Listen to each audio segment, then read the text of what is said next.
तो बच्चों फिर आज इस YouTube के माध्यम से आज हम केमिस्ट्री में आगे बढ़ेंगे। तो आज हम पढ़ेंगे प्लास्टर ऑफ पेरिस के बारे में। Plaster of Paris.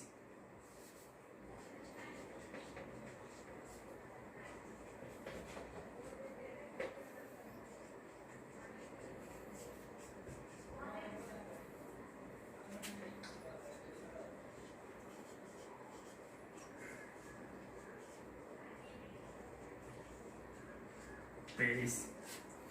तो सबसे पहले हम बात करते हैं ये प्लास्टर ऑफ पेरिस होता क्या है। प्लास्टर ऑफ पेरिस का रासायनिक नाम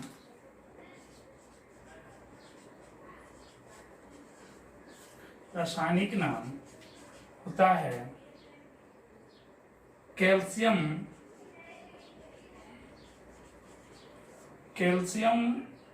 सल्फेट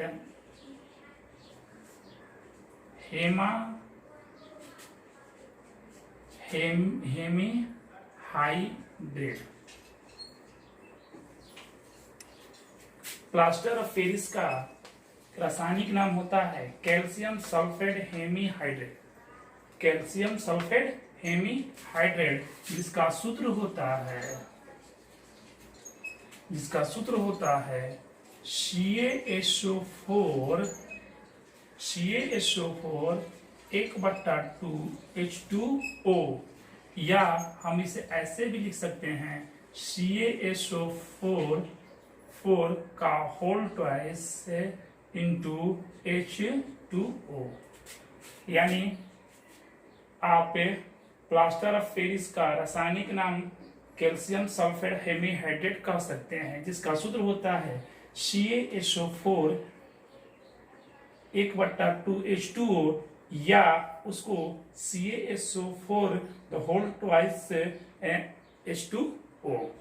अब हम बात करते हैं कि प्लास्टर ऑफ पेरिस बनता कैसे है। तो सबसे पहले हम प्लास्टर ऑफ पेरिस का नाम प्लास्टर ऑफ पेरिस क्यों पड़ा, क्योंकि पेरिस में सबसे अधिक मात्रा में जिप्सम का उत्पादन होता है, और प्लास्टर ऑफ पेरिस बनने के लिए जिप्सम से ही प्लास्टर ऑफ पेरिस बनता है, इसीलिए इसका नाम प्लास्टर ऑफ पेरिस रखा गया।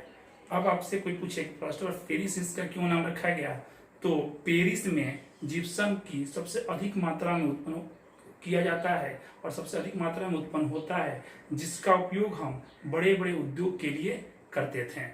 अब उसको और रसायन शास्त्रियों ने अनेक रूपों में प्रयोग करने के लिए अधिक मात्रा में भंडारण करना शुरू किया, तो उसे पेरिस से अलावा किसी दूसरे देश में भी इसको बनाने का कार्य शुरू हुआ। तो इसे कैल्शियम सल्फेट हाइड्रेट इसका नाम जो हुआ, लेकिन इसका उत्पादन हम देखते हैं तो जिप्सम से ही होता है। तो चलिए आगे पढ़ते हैं किसको कैसे बनाते हैं। बनाने की विधि। बनाने के लिए सबसे पहले जिप्सम लेते हैं हम। जिप्सम को 373 केल्विन, या अपने भाषा में हम कह सकते हैं 100 डिग्री सेल्सियस पर जब हम जिप्सम को गर्म करते हैं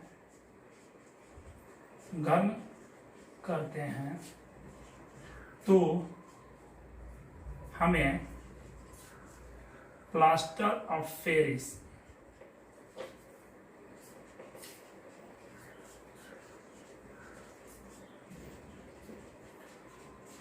प्राप्त होता है। प्लास्टर ऑफ पेरिस प्राप्त होता है। अब हम बात करते हैं कि जिप्सम को हम जब 100 डिग्री सेल्सियस पर गर्म करते हैं, तो सबसे बड़ी बात करते हैं कि 100 डिग्री सेल्सियस पर जिप्सम को गर्म करते हैं तो जिप्सम होता क्या है।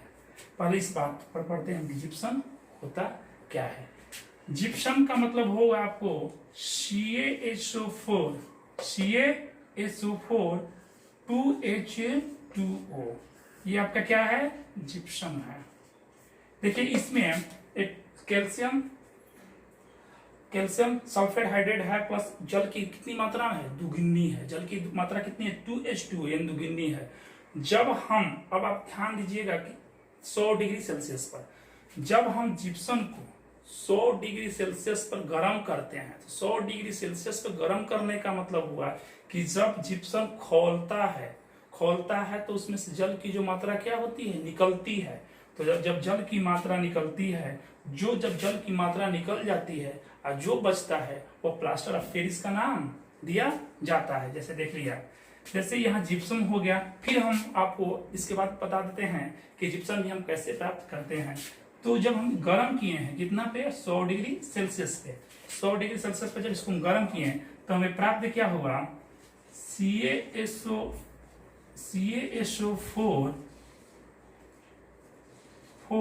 प्लस 1/2H2O प्लस 1/1/2H2O, यानी जो ये हमको प्राप्त हुआ वही हुआ क्या, प्लास्टर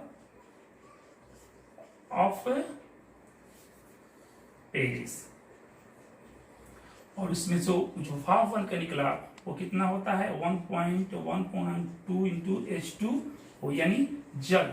अब हम इस भाषा से आपको समझा रहे हैं इसको कि जब हम जिप्सम में उपस्थित जल की दुगुनी मात्रा को, यानी जल में जिप्सम जो जल की दुगुनी मात्रा में रहता है तो वह जल क्या होता है, क्रिस्टलीय होता है, क्योंकि उसकी मात्रा जल में क्या होती है, अधिक होती है। तो जल क्या होता है, क्रिस्टलीय होता है। और जब क्रिस्टलीय होता है तो उसे 100 डिग्री सेल्सियस पर हम गर्म करते हैं तो जल की मात्रा वाष्प बनकर निकलता है। तो उसकी 3/4, कितनी, 3/4, जैसे 3/2H2O भी हम कर सकते हैं।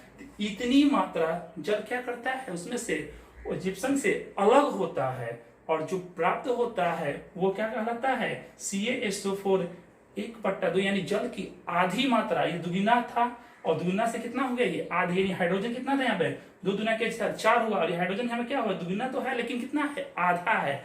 तो जो उसमें से क्रिस्टलीय हट गए, जब जिप्सम में से जलीय क्रिस्टलीय जल हट गए और जो प्राप्त हुआ वही हमको क्या मिला, प्लास्टर ऑफ पेरिस मिला। हमको क्या मिला, प्लास्टर ऑफ पेरिस मिला।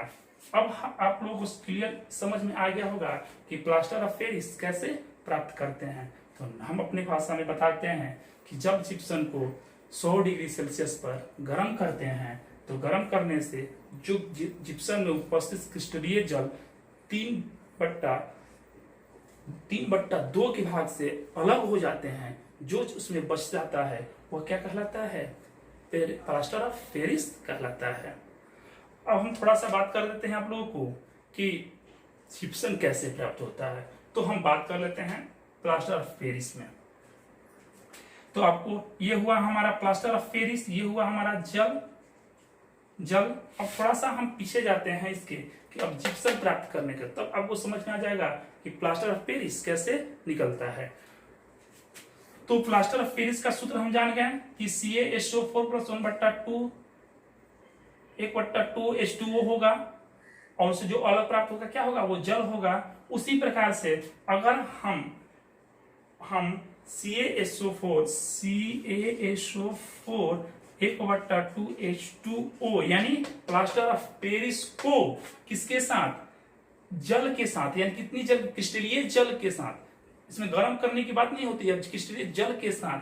तो क्या मिला हमको, 2 3/2H2O को क्या किए हैं, अभिक्रिया कराए हैं। इसमें गर्म करने की कोई विधि नहीं मिल रही है, केवल अभिक्रिया करा रहे हैं। तो हमें प्राप्त क्या हो रहा है, ये देखिए CaSO4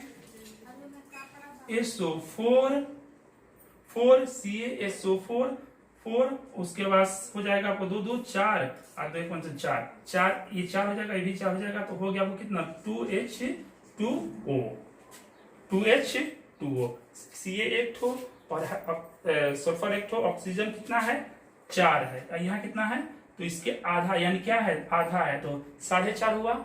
ऑक्सीजन की मात्रा कितना हुआ, 4.5 हुआ। उसके बाद से यहाँ हुआ आपको हाइड्रोजन 2 है तो दोनों में आधा आधा है, तो दोनों में आधा मतलब हुआ 1।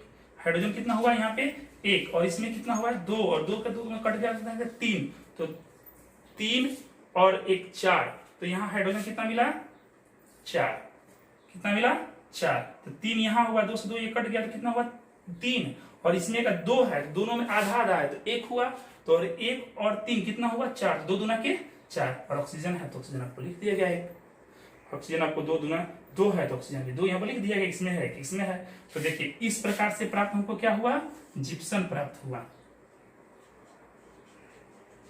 जिप्सम बहुत बारीकी से समझने की बात है, इसको आप यहां से भी इस संतुलित बैलेंस से भी इसको समझ सकते हैं। और इसी को जब हम गर्म किए, जब ये जिप्सम को जब हम गर्म किए, गर्म करने का मतलब से जल की मात्रा को हटाएं तो हमें प्लास्टर ऑफ पेरिस प्राप्त हुआ, और जब इसको मात्रा में जल हम मिलाएं तो हमें क्या प्राप्त हुआ, जिप्सम प्राप्त हुआ। यानी एक ही समीकरण, एक ही रूप से हम दोनों समीकरण को समझ गए। अब हम बात करते हैं कि ये इसका उपयोग हम कहाँ करते हैं।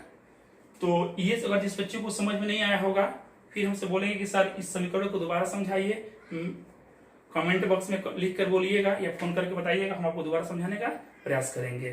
तो फिर बच्चों को बोलते हैं कि जो बच्चे इस वीडियो को देखते हैं फॉलो करें, लाइक करें और दोस्तों के साथ शेयर करें। चलिए आगे हम पढ़ते हैं कि इसका उपयोग कैसे कहाँ करते हैं। तो इसका उपयोग करने के लिए सबसे पहले इसका उपयोग आप लोगों ने सुना होगा कि जब किसी आदमी का उपयोग, जब किसी आदमी का हाथ पैर टूटता है तो उसे प्लास्टर ऑफ पेरिस किया जाता है। तो हड्डियों को जोड़ने के लिए,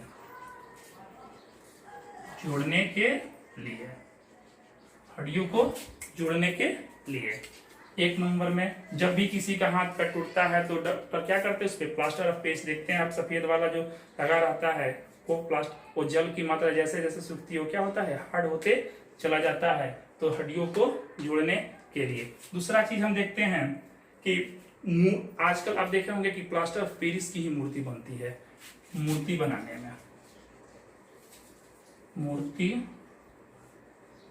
में। तीसरा हम इसका उपयोग करते हैं उद्योग के कल कारखानों के उद्योग में, औद्योगिक क्षेत्र में। और चौथा हम इसका उपयोग करते हैं बोर्ड जो आता है ना चीनी मिट्टी वाला, बोर्ड बनाने में, बोर्ड पर लिखने में।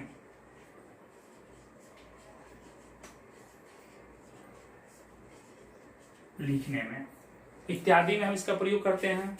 तो आप लोगों के लिए आज हम प्लास्टर ऑफ पेरिस बताएं, प्लास्टर ऑफ पेरिस का उपयोग कैसे होता है, उसका रासायनिक नाम क्या होता है, प्लास्टर ऑफ पेरिस जिप्सम से लिया जाता है, फिर जिप्सम का निर्माण कैसे करते हैं, दोनों का समीकरण समरूप बनाकर आपको सिखाएं, बैलेंस से सिखाएं, अब इसका उपयोग भी बताएं। ठीक इसी तरह से हम नेक्स्ट वीडियो में आपको क्रिस्टलीय जल के बारे में लेकर आएंगे, क्रिस्टलीय जल होता क्या है, उसका कुछ इसका क्वेश्चन है जो इस यूट्यूब के माध्यम से हम लिखवाने का प्रयास करेंगे। जब तक के लिए धन्यवाद।